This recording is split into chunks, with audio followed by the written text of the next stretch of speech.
Vasario 12 dieną Vilniuje vyks MHP pasaulio rasto kilimo čempionatas, kuriame susigrums stipriausi pasaulio ir Lietuvos galiūnai, o renginyje apsilankę tėvai ir jų atžalos susipažins su įvairių sporto šakų atstovais.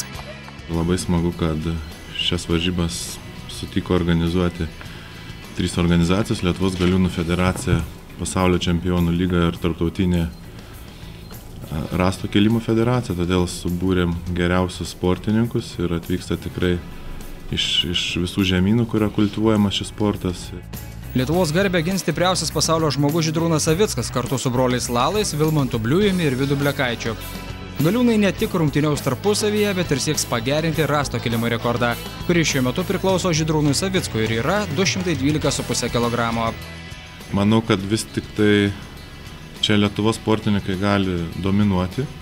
Nežinau, kaip pasiruošęs Vytautas Lalas, bet tai yra labai sparčiai progresuojantis sportininkas ir manau, kad jisai gali parodyti puikių rezultatų. Vytas Blekaitis pasaulio reitinge yra 2 šiai dienai, tai jis irgi, manau, nesnaudžia, treniruojasi. Taigi iš tikrųjų tas 212 vis, manau, artėja visiems sportininkam, nes vis tik tai rekordas kurį laiką jau stovi vietoje.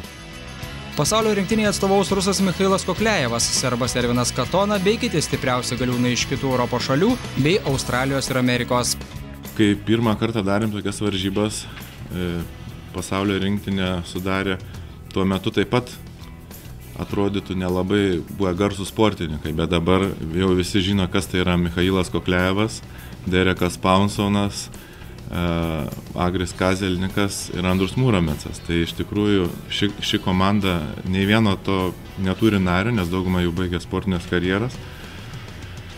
Bet aš sakyčiau, kad ši komanda yra pajėgesnė. Ar pavyks galiūnams pagerinti stipriausio pasaulio žmogaus Žydrūno Savicko rekordą? Ir kas nugalės lietuviai ar pasaulio komandai atstovaujantys sportininkai, paaiškės jau kitą savaitgalį. Tomas Ramanskas, Viktoras Radajevas, Sport 1 žinios + Vilnius.